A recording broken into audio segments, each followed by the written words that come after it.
It's Thursday again, tell everybody to lock in, grab some popcorn, a drink, and go and throw your AirPods in. It's the 1 hour show, constantly speaking facts. Bulletproof stats are always shooting from Matt. And when it comes to Kyle, you getting numbers and style. Jake is gonna educate you, he has that knowledge on file. Players, step your game up, don't be sluggish or lazy. Or Jimmy J might hit you with a shaky baby. Catch him on YouTube or any podcast platform. Breaking all the news down like Shaq does the backboards. No hot takes, this is where the hottest debate's at. Now kick your feet up, cause it's time for straight facts.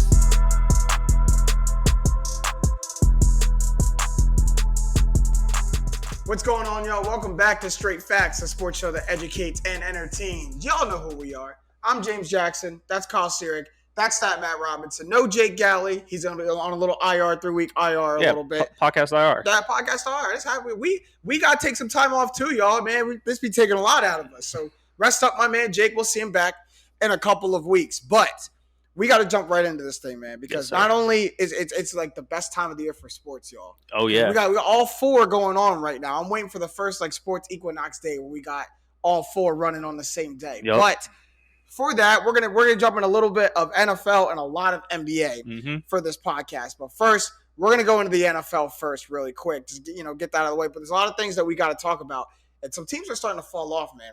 And in my words, they're looking shaky, baby. And we're gonna have to put some people on notice really quick. And I like where we're starting because it's a good barometer for us to start, and that's the Cleveland Browns. Yep. A team a lot of people, including myself, were high on at the end of last year and coming into this season. I tried to get y'all onto the Cleveland Browns wave for so long, and y'all finally hopped on, and now they're starting to fall off. The Browns started 3-1 and are tied for last place now in the AFC North with the Pittsburgh Steelers. Kareem Hunt was just placed on IR, and Nick Chubb has already been ruled out for Thursday night. Baker Mayfield just got ruled out for Thursday night. Case Keenum will start. I mean, shaky, baby. Yeah. So, is it struggle city for the Browns? Are they about to fall off? I think, well, the thing about the Browns, so they play Denver on Thursday. If they could squeak out a win, that's really big for them because they have not yet played a division game. They haven't played a single team yet in the AFC North. We know the Ravens are really good. I might say Ravens 2-0 them, no doubt. And between Cincy and the Steelers, I mean, they're not going to 2-0 either of those teams in my eyes, so they need to start picking up wins where they can find them. It is a shame Baker's got ruled out, but going forward, because I don't think his injury is too serious. When he does come back, he needs to play better. He's lucky his injury is not serious. Yeah, Kareem Hunt is out. Baker's only thrown 6 touchdowns in 6 games. I mean, this man's going to need to step up because their whole identity has gotten ripped from them through injury. So when he comes back, they need to start picking off some games quick because that AFC North schedule is coming. And the thing about Baker is, Baker has not lit the world on fire. Yeah. But Baker has been a good quarterback. I mean, it's crazy that he has 6 touchdowns in 6 games, and that includes a loss where they put up 40 points to the Chargers, and he still only got 6 touchdowns on the entire season. But he's just not been the quarterback to overcome, the Browns' either mishaps or their shortcomings to lead them further. And he's just been kind of like a, upper middle class quarterback, and they need a wealthy quarterback to carry them over the promised land. But Matt, are the Browns falling off? They look like they are, but they're not. That Max Kellerman cliff is approaching. It's approaching fast. No, they're 7th in DVOA. So the advanced stats like them. And if you look at their last 2 games that they've lost, really close, tough game against the Chargers. Chargers are a good team despite how they played on Sunday. And they lost to Arizona badly, but Arizona's only undefeated team left. And the Browns were out both of their starting tackles. And when you're out both of your tackles against J.J. Watt and Chandler Jones, it's a tough day. It's not going to be a good day. It's a tough day. So their next 5 games are all against teams that are lower than them in the DVOA rankings. So they go 4-1 against Denver, Pittsburgh, at Cincy, at New England, home Detroit. That puts them at 7-4, and we forget that they had this little 2-game blip. Oh, well, that's a tough 4-1. That's a tough 4-1, and you got to remember a lot of these games, the next 5 not going to have Baker Mayfield. So maybe they're at least not going to have him for Thursday night, and who knows when they're going to have him? But who knows when they're going to get quarterbacks always come faster. Back faster. That's true, but who knows when they're going to get Nick Chubb, Kareem Hunt? OBJ is even nursing a little bit of an injury too. So, but real quick, Kyle, before we move on, Matt, what does that mean? that the next 5 games they're facing teams with a lower DVOA than them. But really break that down to people, because you're telling me that expecting them to win all 5 of these games, right? Or at least go 4-1. I think 4-1. So what does it mean? What does it mean that they have that it means that on a per play basis, they're better than all 5 of their next opponents. Meaning so they should dominate them on a down-to-down basis. It's not like they're playing like the worst teams in the league, except for Detroit. Hey, they get paid to play football too. Hey man. If we were going to talk about teams falling off, Denver is going to complete free fall. They got them. We'll get there. We'll get to Denver. We'll get to Denver. What I want to say about the Browns, though, and I think we can agree on what these 2 running backs are, it's going to come down to Baker Mayfield. He's the one that needs to turn him around. I know he's hurt, but when he comes back, this man's 25th in QBR. He's 0 for 2 on game-winning drives, which is not what you want out of your quarterback. And to me, the biggest thing is, as an NFL quarterback especially, you want to be the best in the league. Yeah. And he can live with the Tom Brady's being better than the guys that have been around. But there's a lot of guys younger than Baker that are already better than him. Kyler Murray came the year after, also a number 1 pick, better than him. Patrick Mahomes is younger. Josh Allen's younger. I mean, there comes a point, especially in today's NFL, where you're getting 4 to 5 first-round quarterbacks drafted. I'm not saying Baker's going to lose a job, but it's coming to that point in his career where this is what he needs to show that he can do this. Right? Baker's looking like a Kirk Cousins. Yeah, it's tough. Like, he's good, that's tough. He's not like. It's too early. I feel like that's the second person that you've put a Kirk Cousins ceiling on. No, but to be fair, a Browns fan would die to get Kirk Cousins as the quarterback over the last 20 years. Yeah. And now they've got a decent quarterback, and they've got a decent team, and I think they'll finish with a decent 10-7-ish record. The Browns, to me, have a lot of players individually, like we look at all these players individually on paper who have a lot of talent. Mm-hmm. But I think what it comes down to is, does Baker Mayfield have the correct chemistry with his best players? Because if he's going to be the quarterback, if we're going to peg it on him to carry the Browns forward, does he have the right chemistry with an OBJ, with a Jarvis Landry, with all everybody up under that locker room? Do they have the belief in Baker to go forward? Does he have the chemistry to build that to actually win? Because you could have Baker Mayfield, a great quarterback. You can have OBJ and Jarvis Landry, great wide receivers. You can have great players. They got to gel and play well together. Jarvis has been hurt. That's true. But that's not what I'm seeing from the Browns. Yeah, I'm not worried about the chemistry, to be honest. But in terms of falling off, I think this is a team. I don't think they've fallen off yet. We can all agree. I think they're approaching the cliff, though. Some other teams we're going to get to, they fell off. Let me tell you about it. I really like the 4-1. 2 home games they win. At Cincy, at New England they split. Then they beat Detroit. I could see it, but I think that's very likely. That not is just likely. doable. They're banged up, and they're banged up, likely. and they've lost 2 straight games. I mean, there's caution flags here. Red flags all over the place. We'll move on, because the team who should be seeing all the red flags. Oh, you want to talk about a cliff? Oh, and if you need any further proof, you can go ahead onto my Instagram at @TheRealJimmyJ and check out my last shaky baby, because I feature this team right here. That's the Seattle Seahawks, man. Oh. It's getting dangerous over there in Seattle. 2-4 so far this season, last place. And maybe the NFL's toughest division in the NFC West. You like that, huh? I like that, and I know you used it in the video. I didn't, which I'm actually. That actually sucks that I just thought about that, because I didn't use it in the video. Did you post that video? I haven't been on Instagram. I posted already. It's up, man. Or I would have edited it. You got to re-record that. But everyone, just please know that came off the top of the head just now. But Stat Matt, is it fall off time for the Seahawks? I picked them to win the NFC West to start the season. They're in major trouble. Do we give them any much of a pass that Russ is not there? By the way, in 6-7 seasons, the first game he's missed in his NFL career. First start he's missed. Russ is the thing that's kept the Seahawks afloat in the past 3 years. Absolutely been the lifeline. And now that he's gone, they're bad. He's going to miss the next 2 games at least. They're lucky that one of those games is Jacksonville at home. Mm-hmm.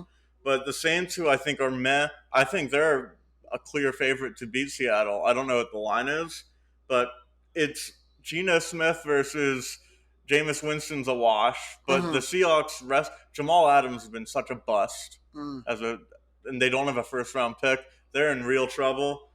And if you look at their upcoming schedule, even when Russ comes back at Green Bay, then they get Arizona. Then they have to play Arizona on the road later in the season. They have to play the Rams on the road later in the season. But that's just in time. But that's all stuff they knew coming into that's their division games. We knew going into the season. Yeah, but they already got 4 losses. That's 4 really tough games.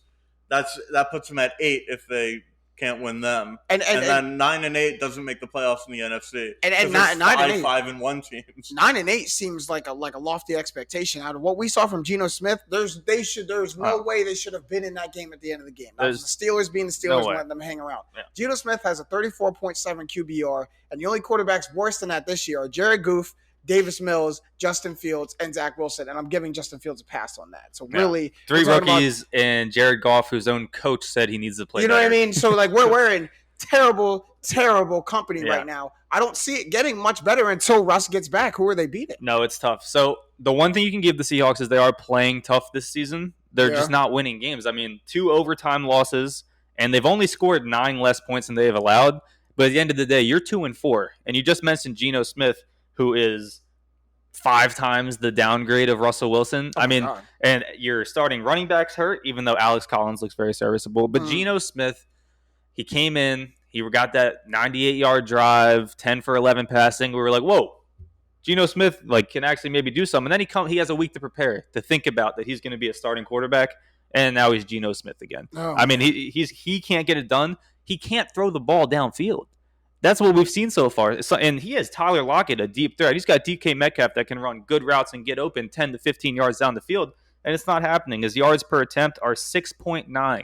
And this is a very important stat because the only people with worse yards in attempt than Geno Smith this season are 9 and 30 in starts. It's looking down for Geno Smith. So and Russell Wilson led the league in yards per attempt. Right. So this is a huge downgrade, as we know, but even deeper on the stats. I mean, it's tough to see a scenario where Geno Smith can do anything with this team, maybe squeak out 1 win before Russ comes back, but they're praying in Seattle that Russ comes back quick. I love that because that's against all that Seattle Seahawks live for and live by.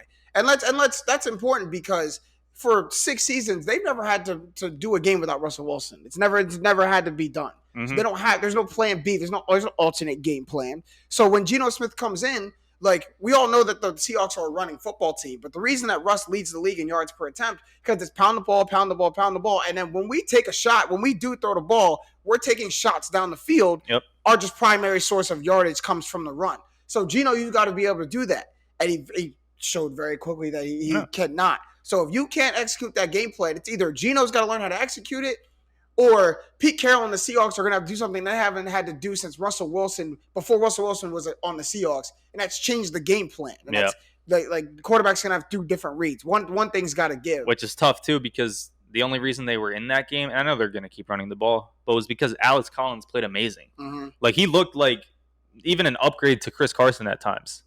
The same way Alexander Madison came in for Dalvin Cook, and they didn't really lose a step there. That's what Alex Collins did. But how long can he keep that up? No, and you get one game before people start to see tape and it looks different. It's tough. They've got roughly the same amount of carries, and Alex Collins is averaging 4.7 yards per attempt to Chris Carson's 4.3. Yeah. So is that sustainable? Do you think that's sustainable? I'm a big you fooled me once if you're Alex Collins. I think running backs don't matter that much unless you're like Derrick Henry. At the end of the day, so it's about the blocking scheme and whether you follow the game plan. So I think Collins. It's 2 fresh legs, so you just go with whoever's fresh. I think Collins can have good games if he's in your fantasy league still. If he didn't get picked up, which he probably did this week in every league, pick him up. But at the end of the day, your quarterback needs to be able to throw the ball, get the job done. So even if Alex Collins has another 100 yards, 2 touchdowns like he just did, it's not going to happen again. They're not going to win games. All right. Do we see it getting better for the Seahawks? That's where we're going to end every team. Do we see it getting better? Are they falling off? Geno Smith's going to have to squeak out 1, maybe 2 wins in Russ's absence. But if they go 2-5, 2-6 before Russ even comes back, they might have already fallen off. They're already fallen off. Matt, they falling off? They're falling off. Yeah. I believe it too. I think it's time. By the way, before I move on really quick, I hate the running backs don't matter, Steve. I've heard it before. I get it, but I hate it because a good running back can absolutely change your offense. Yeah. I understand, and I agree with you with the blocking and the scheme of the offense can make a good running back. I think that. But I think a good running back can absolutely make an offense. All you have to do, if you ask the average layman, who's more important to the Titans, Ryan Tannehill or Derrick Henry, everyone would say Derrick Henry. Mm-hmm. But who's making more money? Tannehill by a lot. Yeah, that's tough. I mean, no one's arguing that a quarterback doesn't matter more than a running back. Absolutely not. But But like a running back, mediocre- They matter. Matt's take is that in terms of I know, yeah. individuals at their position, the individual skill isn't as important at that position as it is others. and I 100%. I agree. I 100% get what he's saying. I was a running back when I played football.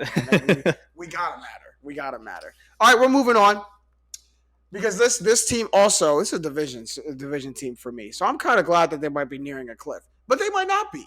This is probably an either or for me. The Carolina Panthers from 3-0 to 3-3. That's not good. You never want to do that. Darnold is now bad again. He fooled us the first 3 weeks. He now back. He fooled me. He's now back to Sam Darnold. Christian McCaffrey hasn't played since week 3. He's set to miss even more time. It's again looking spooky for the Carolina Panthers. So Kyle, are they falling off? Is it time? So the Browns, I said we're nearing the cliff. Mm-hmm. I said the Seahawks, Geno Smith's going to have to squeak off a game or two. They're hanging off the edge of the cliff. The Carolina Panthers have fallen off the cliff. Yeah, they're falling. It's done. To me, You think it's done? You think it's done? I think they're done. Yeah. Wow. And can they, fight for a 7th wild card? Maybe. But they're not winning their division. Buccaneers have that locked up. Mm-hmm. I think they're done. I think they fell off the cliff. Man, is it straight like that? I was about to agree, and then I looked at their schedule. Oh my God, it's easy. It's so Giants, Falcons, Patriots, Cardinals. That's a loss. Then Washington, Patriots is a loss Miami, and then Atlanta. I'm not going to pencil the Patriots as a loss. Patriots is a loss. Where's the game? That's at home. But the thing about the Panthers is that they're bad. Right. So they could be next 1, 2, 3, 4, 5, 6, 7 games. They go 4-3 over those 7 games. They'll fool everyone into thinking they're mediocre because that'll put them at 7-6, and then they'll lose out because then they got Buffalo, Tampa, New Orleans, Tampa. So yeah, no, the end of the year is absolutely. So if they haven't fallen off by the end of the year, reason why I know the Panthers are bad is because the Eagles beat the Panthers in Carolina when the Eagles were bad in that game. Mm-hmm. The Eagles played poorly against Carolina on the road, and they still managed to win. So when a bad team like the Eagles beats you at home when they play like they're crap, then you're not good. So they're going to fool people again because they got an easy run. People are going to say, oh, maybe the Panthers are frisky. Don't buy into it. The last 3 games have shown them who they really are, which is they're a bad football team. You guys really escorted them to the cliff, huh? You guys were the start of them getting to the cliff. They were never really good. I think this is important, though. I think their defense starting to slip. I think it's no coincidence to their team being bad. Like I think when a quarterback like Sam Darnold needs as much help as he can get, and if my defense is holding teams, getting me extra possessions, getting me short fields, I think Sam Darnold starts looking like a really good quarterback. You start having him on the field for long. You start, not giving him long fields and giving him deficits and having him to kind of air the ball out. Then we start to see the Sam Darnold that we've seen on the Jets and for years to come. So I think it's no coincidence that as their defense starts to go, as their defense starts to slip, we go from a 3-0 Carolina team to a 3-3 team, and then now their offense looks bad. Only averaging 317 yards of total offense in the last 3 games. It's just not. It's the fourth. It's not there. It's the 4th worst in the league. Yeah, that's tough. 25th in DVOA for Carolina. That's tough. How did this happen so fast? And I don't think people are talking about this enough. That Carolina or people just don't care. They were number 1 in DVOA. Just don't care. They were number 1 in DVOA after they were 3-0. Number 1, 3-1, still number 1. And I was singing the praises of their defense. Their defense has fallen from clear first to 8th, and their offense is stuck at 25, and their special teams is 26. So they got a decent defense and nothing else. Everything is going downhill, and it started with they have a really good defense, a good offense, and then Also, if Darnold was just mediocre instead of horrible, they could actually have a shot at the playoffs. But he's horrible again. He fooled us through 3 weeks. Maybe he can fool us a little more, but yeah, I mean he's still bad. What's different? He's still bad. Why is Sam Darnold just bad all of a sudden? We forgot that 2 of his first 3 games were against the Jets and the Texans. It's also and it was also the first 3 games, right? The first 3 games of any NFL season, you could catch some teams, right? You could play better, you could have a different game plan because no one's prepared for that. But once you get on film for 4 weeks, 5 weeks, 6 weeks, everything comes back to normal. The universe restores itself in the NFL deeper in the season because teams have seen you now, right? So I think you can catch a team the first couple of weeks, and the Carolina Panthers did, and they fooled all of us. It also shows how integral Christian McCaffrey is to their offense. Yes. That's what I was. 3-0 with him, 3-0 without him. It's simple. Or 0-3 without him. Last one, we're going to move really quickly through this one. The Denver Broncos also from 3-0 to 3-3. The 3 teams they beat had a worse record. The 3 teams they lost to had a better record. That should really tell you exactly who the Denver Broncos are, a middling of the pack team. But are they falling off?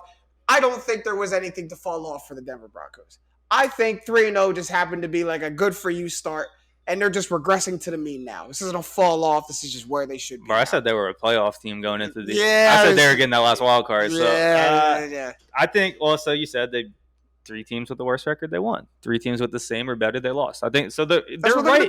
They're right where they should be. Right. They're in the 500 territory. They'll probably stay around there. I don't think they're gonna fall off, completely.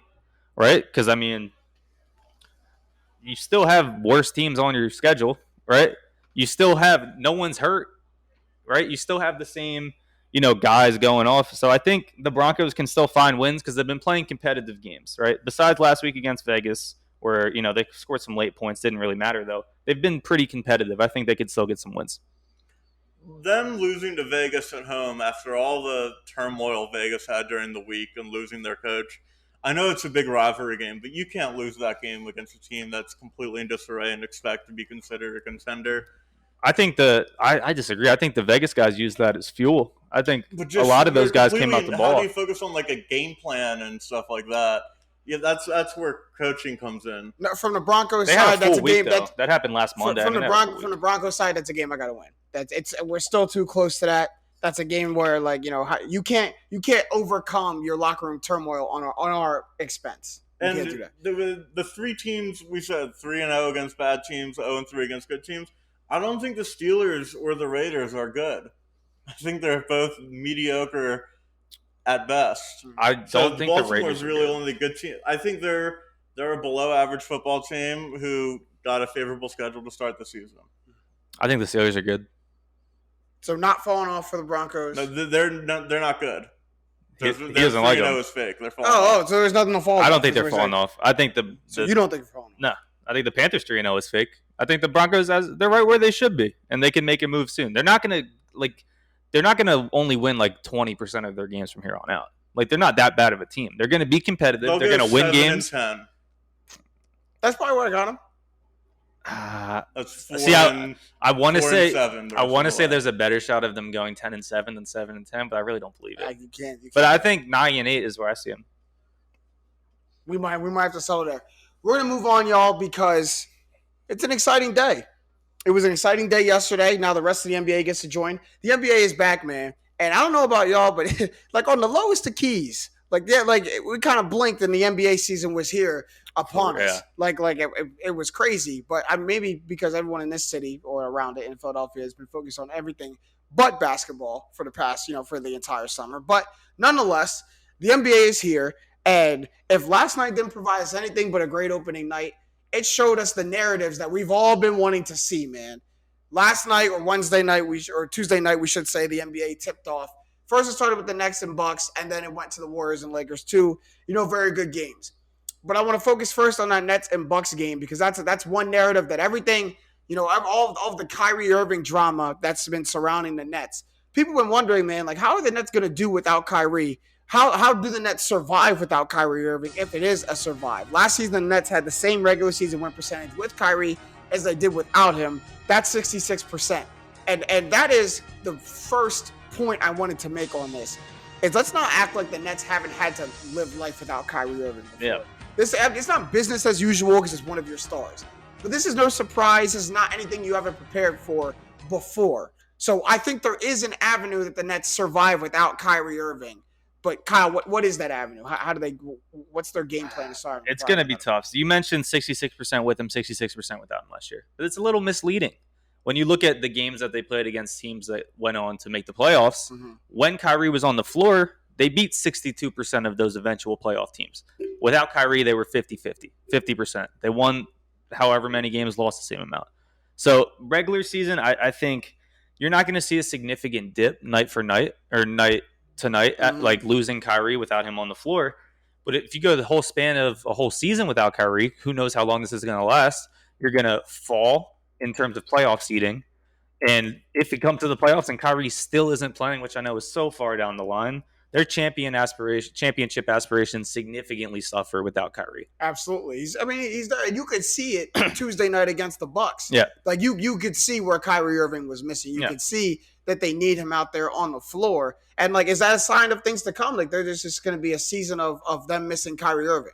I think it makes the Bucks the favorite in the East. Yeah. And the Bucks should feel disrespected they weren't considering they're the defending champs. But a lot of the reason the Bucks beat the Nets last year is because James Harden was playing on one leg. Mm-hmm. And James Harden is going to be back. He's going to be James Harden again. So I'd still expect that to be a heavyweight battle. So they'll survive fine. It's just going to come down to in May whether or not. I think if they have home court again, they'll beat Milwaukee. So I don't think Kyrie's going to come back. Kyrie's a stubborn person. I don't think he's coming back. Kyrie will come back if the rules change. He's not going to come back on his own. It's Kyrie. So it's a law. It's Kyrie against the establishment. It's a law in New York. Law. So he could. Is he going to stay a law? Yeah. Yeah, like it's probably, that law is probably not going to change. Yeah, that's tough. And even if he does come back, if he comes back too late, I mean, you know how long it takes for these teams to get back together when another guy comes back. So what I will say is the Nets survived by playing through Kevin Durant and James Harden, which isn't that difficult. Oh, they'll be fine. But let's see, because Kevin Durant last night 32-11-4, James Harden 28-8. Now James Harden, we can expect that with no Kyrie long term. We can expect those points to kind of go up a little bit on a game to game basis. Yeah. But for the most part, that's what you're going to get from those two, and it's going to beat a lot of teams. But we're not worried about the Nets beating majority of the teams. We're worried about the Nets beating teams in the category of the Milwaukee Bucks, and they weren't able to do that because they were missing 20 crucial points. They lost by that's the gap right there. But those Kyrie it's also one game. I understand, but that's what we're doing it's here. Even more than extrapolating. But it's even more than one game. It's the ring ceremony. You're in Milwaukee for the ring ceremony, unloading the banner of the team that just won the championship. That's like the hardest game you could have. 100%. But you got to be able to put this into a microcosm and in a vacuum and see where your team. Yeah. I guarantee you that's what Steve Nash and everybody is doing right now,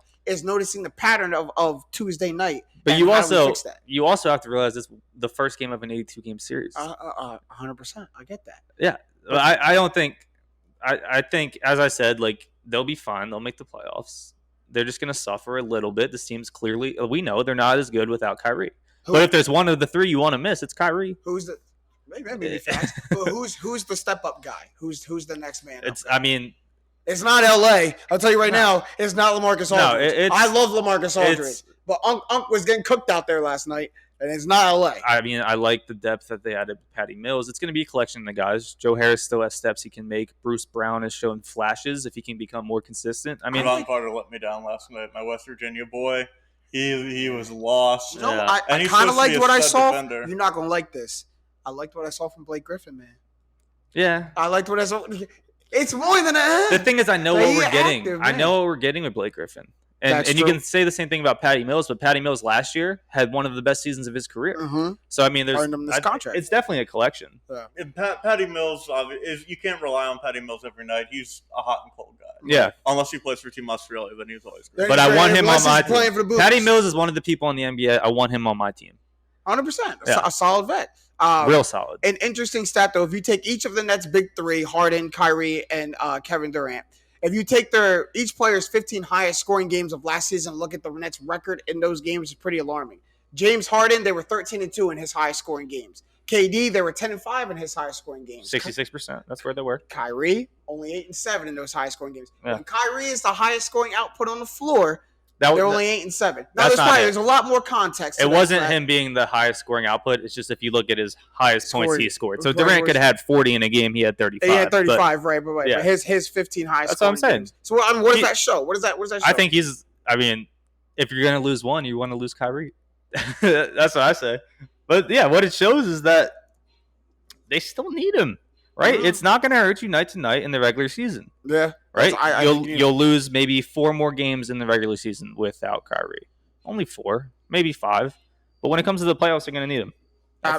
That's what it says. I think absolutely. I think the Nets have always been a top-heavy team. Yeah.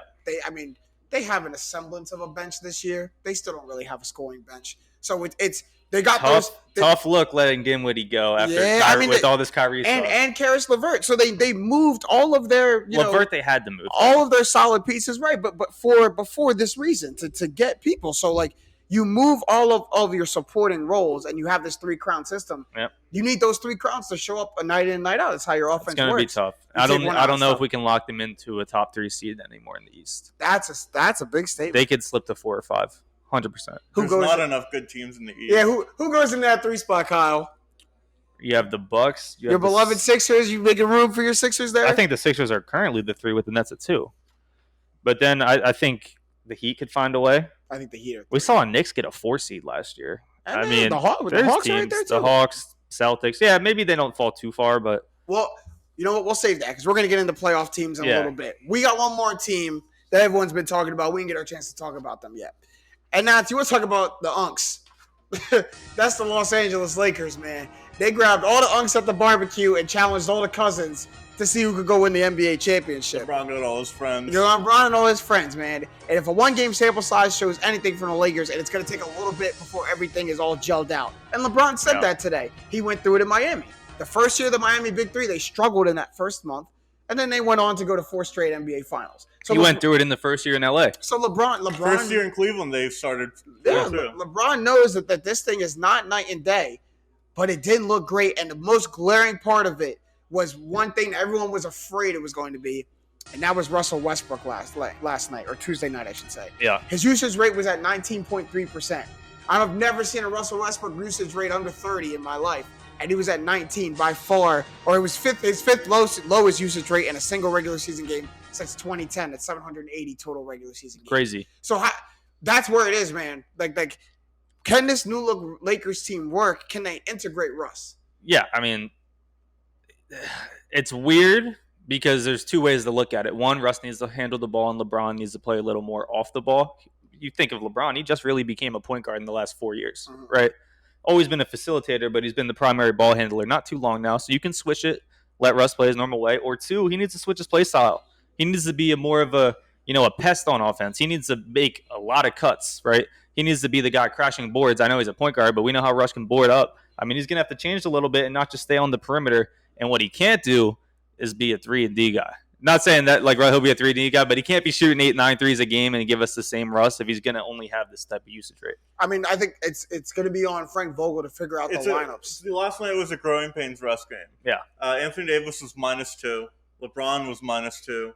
Russ was -23. And they all played 39, 37, 35 minutes. So Russ had as many turnovers as he did fouls and as many field goals made. So 4-4-4. Yeah, but that sounds like a Russell Westbrook game. But the numbers go up. Better. The numbers go up, but that sounds like a Russell Westbrook game. Yeah, he's gonna play better though. Yeah, it's. But then I agree. The number it won't be 4-4-4, but a lot of times Russ got the same amount of points. But he couldn't put the ball in the bucket. I mean, Russell give you almost 20 a game this year. Right. So here's what I saw last night. I saw Russell Westbrook for the very first time because even when he went to Houston with James Harden, he went in and not at first, but it became Russ's offense. It became the tempo that Russ plays. They moved Clint Capella and put PJ Tucker at the 5 to move at a more fast pace to fit Russell Westbrook's game. Yeah. So the offense had always been predicated around him. It's the first time where I've seen him go to a team and completely try to assimilate into somebody else's offense and be a different role. Yeah. And I don't know if it was consciously or not, but like you said, Kyle, he can't be a 3-and-D guy. He became the 3-point shooter that LeBron kicks out to, that AD kicks out to, that Melo kicks out to. Russ became the stand in the corner 3-point shooter or stand at the top of the key 3-point shooter. And Russ has never been a 3-point shooter ever in his career. No one's ever asked him to do that. But that's the role he found himself in Tuesday night against the Warriors. If that's to continue, Russ is going to go on to have one of his worst seasons. That's what's going to happen. If you look at what last year's Lakers stats were, so they were 27th in the NBA in drives per game, just how often they drove to the hoop. Yeah. With Russ, that's going to have to go up because that's the only way he can score. So that's the way they'll have to change their offense to accommodate him. And they caught and shoot basically half the time. You can't do that with Russ. Mm-hmm. So it's just a growing pains thing. They'll learn because LeBron's smart. He's not the best GM, but he knows how to build a team around him. Right. Yeah. He'll make Russ work. They'll I keep looking. They were 6th in efficiency in cuts. That's something you can use with Russ because he's so athletic. And they only were 17th in how often they cut. Right. So there's ways they can use Russ.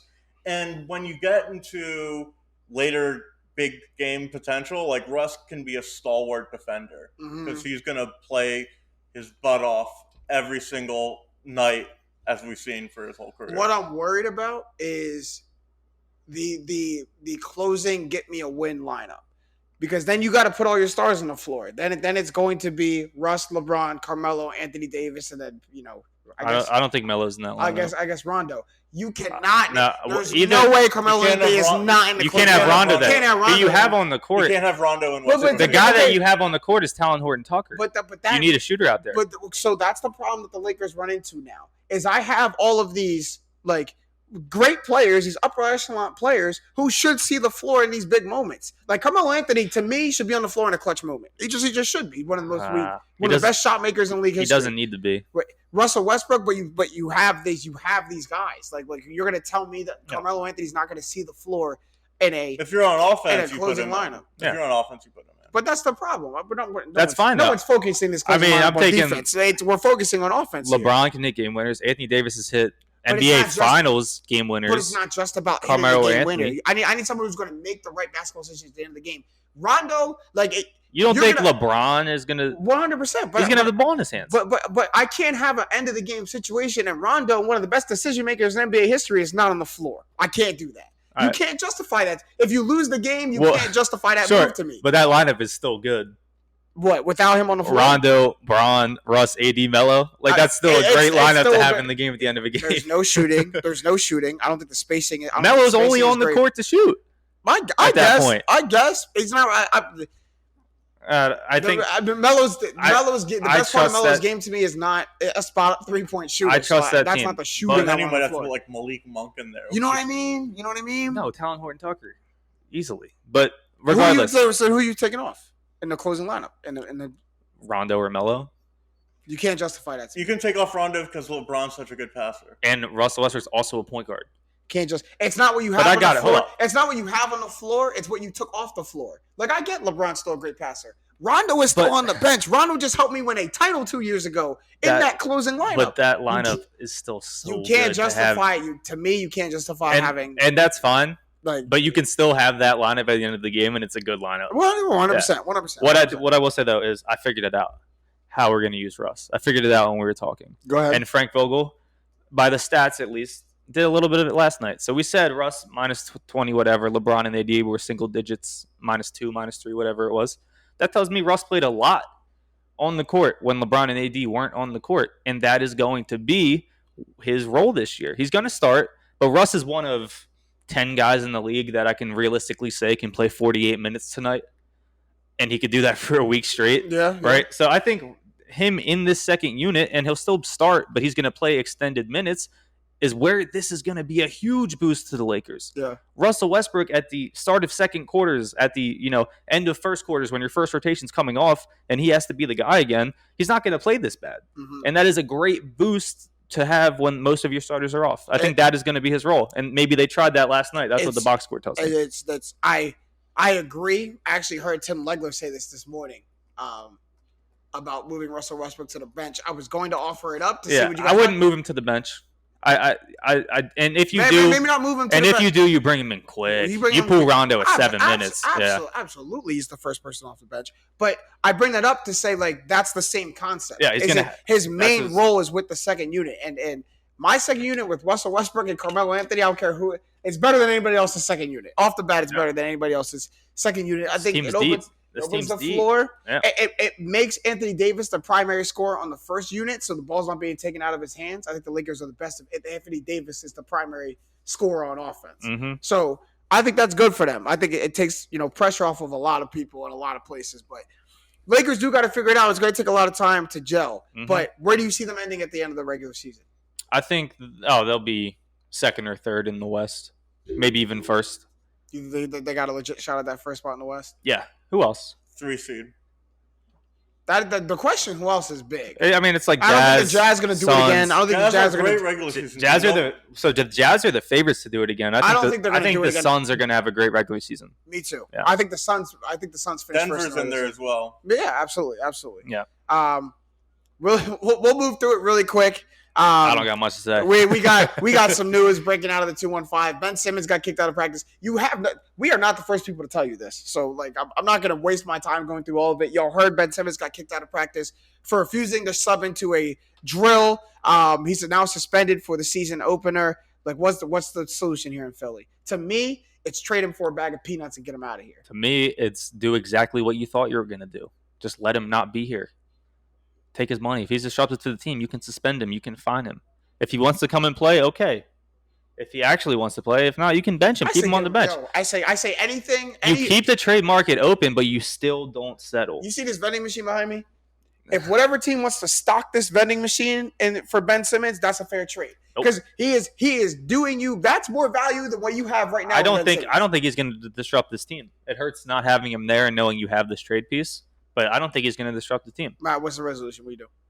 I agree with Kyle. You can't trade him for nothing. Can't. You gotta. Y'all are so stubborn as Daryl Morey, man. Why does he have any power or leverage in this? You can. He doesn't have power. Exactly. So why do I need to trade him? Because I'm just sitting on a dead asset. I'm paying a guy 30. I guess I'm not if you're finding him, but I'm just sitting on dead money and on a dead asset. And I'm not saying you guys trade him to Minnesota. If you want to get back at him, you want to teach him a lesson. You send him to a miserable place. Yeah, but he's trade him to Cleveland. Sit there. He'll probably play somewhere else because he's not in the Philadelphia market, and then whatever team he goes to, we'll try to flip him again. He wants to be like this young, socialite celebrity, and he's just hurting his brand by being just this petty baby. Yeah, the way he was pouting was, I've never seen someone practice with a phone in their pocket. But we will move on to the third segment, trying to rounding out this episode of Straight Facts. It's been a good one. But I like this. It's a new segment we're calling Straight Up Playoffs or No. Because a lot of teams, we just talked about how the Western Conference, there's no for sure number one seed. I think for this NBA as a whole, there are a lot of teams that we're just not completely sure about. Yeah, there's some teams in the mix. There's some teams in the mix for sure. So playoffs or no, we're going to start in the Western Conference, and I like this one to start out. The New Orleans Pelicans, last year's 11 seed, a record of 31-34, got rid of Stan Van Gundy. Zion's not here to start the season, so it's really up to BI. Very overrated. Yeah, it's really up to BI. Playoffs or no, Kyle, for the Pelicans? Nope. Easy, there's no way. So, I mean, you can take probably the bottom 4 teams of the West out. Timberwolves, Spurs, Rockets, Thunder. Mm-hmm. I don't think we expect them to make the playoffs. Who knows? Pop could have another year where he contends. Mm-hmm. Maybe he has a shot. But, I mean, there's teams at the bottom you'd have to kick out. The Clippers, the Trailblazers, right? The Nuggets, the Warriors, the Mavericks. There's too many teams ahead of them, and there's 2 other teams sitting outside, like the Grizzlies. So I think that, the Pelicans don't have it. No. I don't think they'll really contend for it. I mean, they went, 31 and 34, but there's no play-in tournament. Zion's rookie year, he missed almost the entire season. He came back, and they almost contended for it then. Yeah, but they're an 11 seed this year, or last year. I think they're going to be the 11 seed again, and there's no more play-in tournament if I'm correct. To me, it's been the same narrative at the bottom of the Western Conference for the last 3 years. Who's going to make it? The Grizzlies, Pelicans, Kings, or Spurs? That's the 4 teams are going to jostle for the end of the Western Conference. To me, for the very first time, there's a clear of those 4, and it's the Memphis Grizzlies. Jaren Jackson coming back for a full season healthy. John Morant taking the steps that he needs to take. Dillon Brooks kind of emerging as a solid piece on their team now. I think the Memphis Grizzlies are almost solidified for that last playoff spot. I think they're head and shoulders above the other 3. But who do you kick out? At that point, you got to kick out. You got to kick out somebody. Yeah. We do have a plan. Do you have the plan this year? I don't think you do. It's a playing game, not a plan. It's not a tournament, but it's not like it was in the bubble, but it's what it was last year. Right. Yeah. So we got a plan. This would be 7-8. 9-10. And I almost treat it as like the extra wild card spot in the NFL. I thought that was my mistake. I fully thought we did not have a plan. One more, and I did at the beginning of the season too. So it kind of escaped me too. That's why I got the Grizzlies slotted at that 9. You just got to edge out. But 9. Are you counting 9 in the playoffs? I'm not. I'm counting 8 in the playoffs. Do you count the play-in as part of the playoffs? No. It's not. It's officially. It's officially not. It's officially the Warriors missed the playoffs. They missed the playoffs last year. Right. You can't. It's got to be top 8 into a playoff postseason situation. Into an elimination game. Put it that way. Into an elimination. No, game. We're not counting that. We're counting 1 through 8. We have to. But I'll pick you up.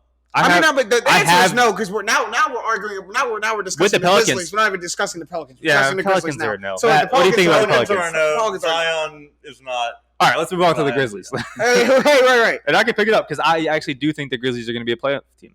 So are you kicking out? I'm kicking out the Trailblazers. That's tough. Yep. Damian Lillard's got too much will to miss the actually, playoffs. You know what? No, because I actually thought about this before. It's not necessarily the Trailblazers, but there's 4 teams that I think spots are up for grabs. And counting the Grizzlies at 9 right now, I think the Grizzlies take one of those teams. It's the Trailblazers, the Nuggets, the Mavericks, and the Clippers, even though I'm pretty sure the Clippers will make the playoffs, but they're in trouble this year too. Yeah, it's funny that they have the Mavericks 4 and the Clippers. So not necessarily the Trailblazers. If I had to pick one of those 4, I'd say them. But honestly, like, people are way too high on the Mavericks. I was just about to say that. So like they could slip. Way too high. The Nuggets could slip. I think the Grizzlies are that good. They're going to again like they do every year. The Mavericks and the Blazers finished with the same record last year. Yeah, I don't understand. And they're projected 4th in the West. That's what we're looking at right now. That's where this is coming from. Yeah. So like I don't understand. But Memphis Grizzlies 9 seed last year, made the playoffs as an 8 seed after the play-in, 38-34 record. They'll be the 9 seed again.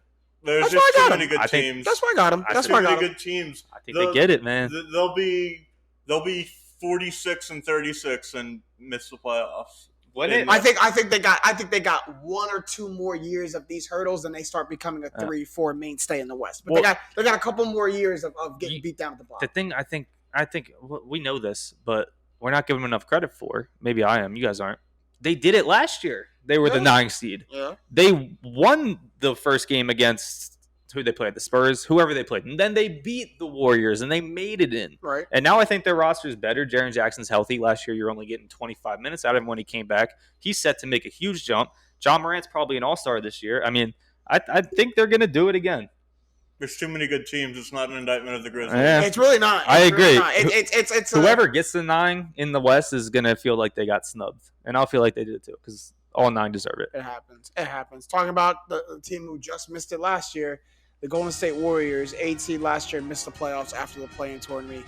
Tournament. Tournament. Ukulele. 39-33 record last year, but it looks promising now. They're looking to get Klay Thompson back around January, February time. Jordan Poole looks like he's going to be in early contention for most improved player. Had a great game Tuesday. Yep. Had a really good game Tuesday night against the Lakers. So playoffs are null for the Warriors, Kyle. Yep, they're in. Yeah, they're in. Notice when I mentioned the 4 teams, I think the Grizzlies could take. I didn't mention the Warriors. I think they're in. Yeah. They choked it away. Choked it away last year. Steph's on a mission. I mean, you mentioned Jordan Poole. Their team's better. The young pieces are getting better. You mentioned Wiseman a second ago. I mean, I think they're there.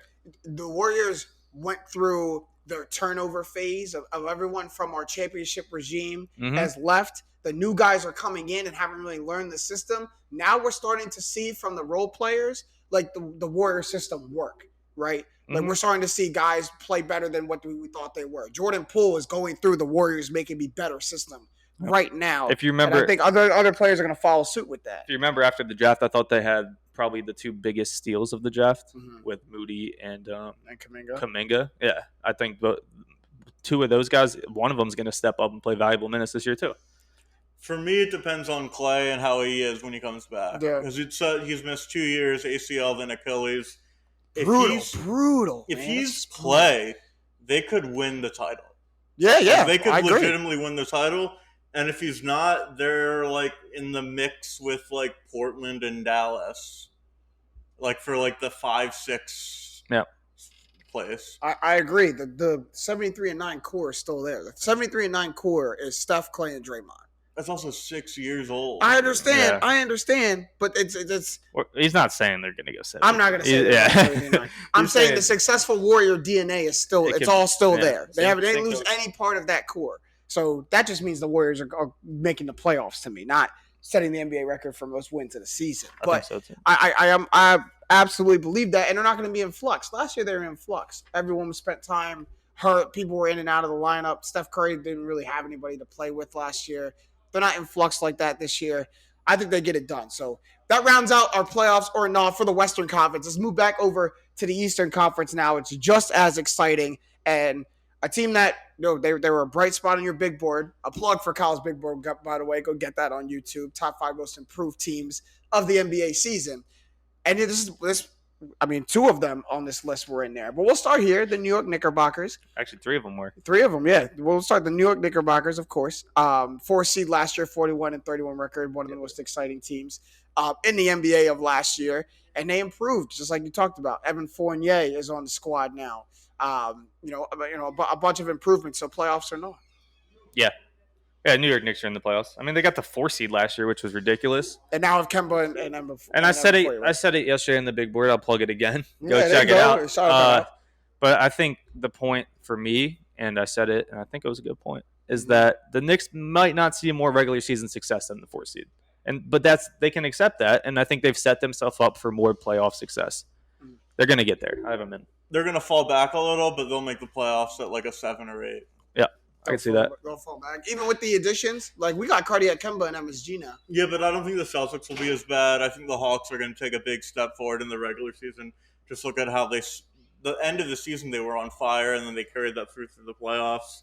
Yeah. And Miami, I think, is ahead of them as well. So it's not for this episode, but that bumps them to 7. Just 3 teams. I'm really high on the Boston Celtics. That's not for this episode, but I'm really high on the Boston Celtics. We'll move on. We got to move quick through these ones. Let's do it. Next one is the Chicago Bulls, 11 seed last year. This team I'm probably most excited to see this team going into the NBA season.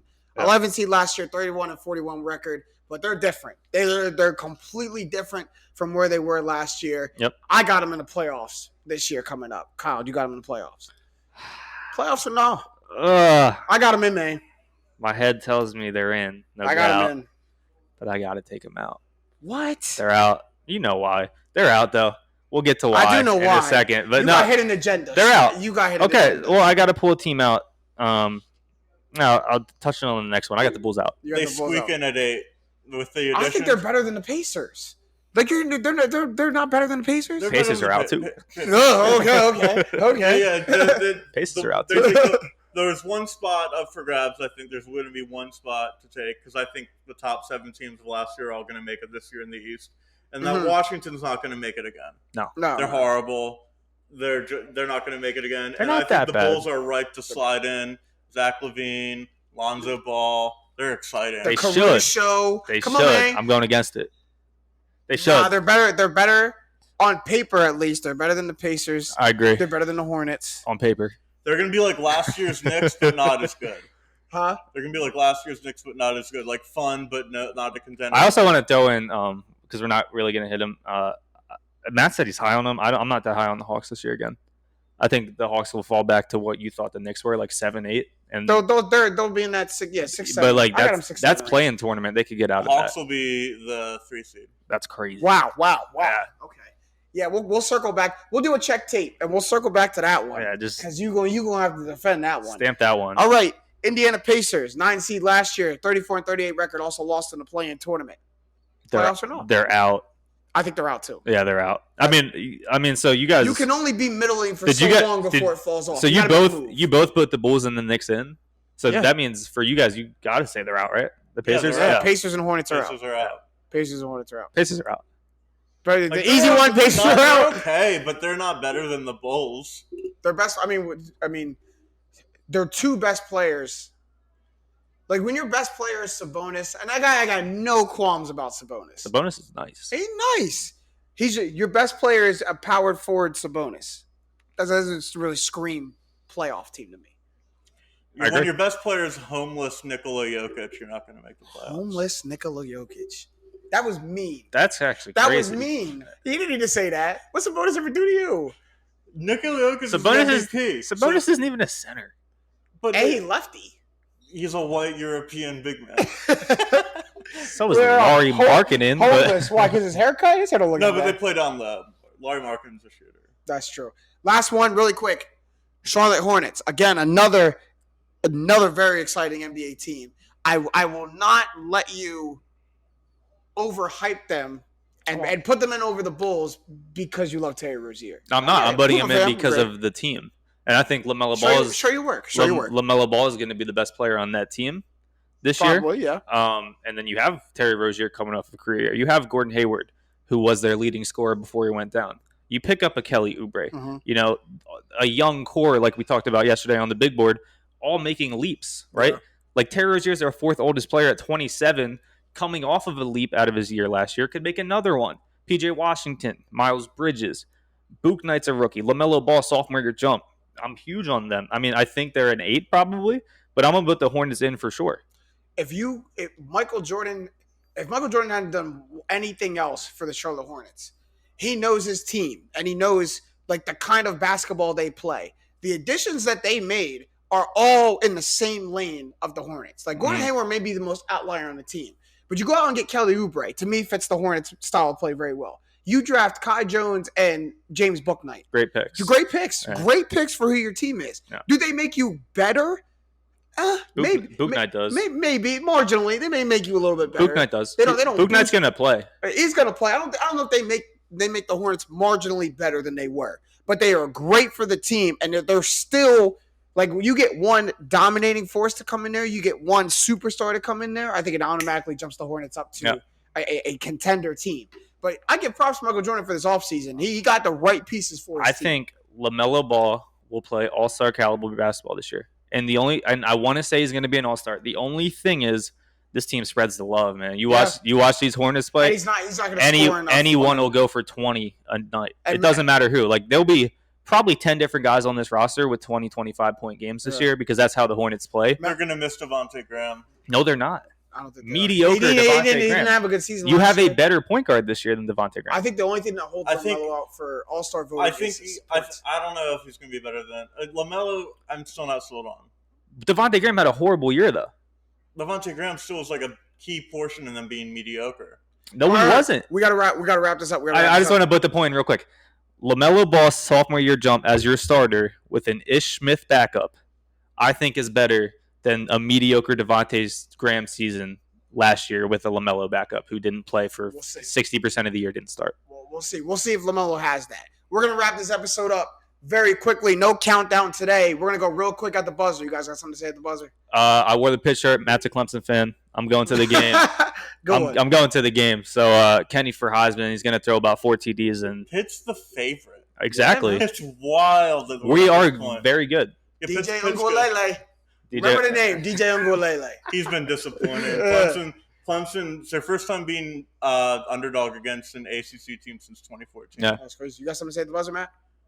Succession's back. Yeah, it is. Was the first episode good? It was good. I need to watch it. Sets it up. It's such a great show. If you want to watch miserable rich people that are wildly entertaining, this is the show. Who doesn't love them? Some miserable rich people. Have you seen Succession? I've never seen it. It's a good show. It's on HBO. Also, top tier theme song. I love it. You know what else is a top tier theme song? Straight Facts Podcast. Yes, sir. That's all the time we have for this episode of Straight Facts. It was a great one. Again, shout out to the Up On Game Network, LeVar Arrington, Plexico Burst, and TJ Husmanzada. We're coming your way very soon, y'all. But for Kyle Sirik, Stabbat Robinson, and my man Jake Galley somewhere off in the distance, I am James Jackson. These have been the facts. Straight up.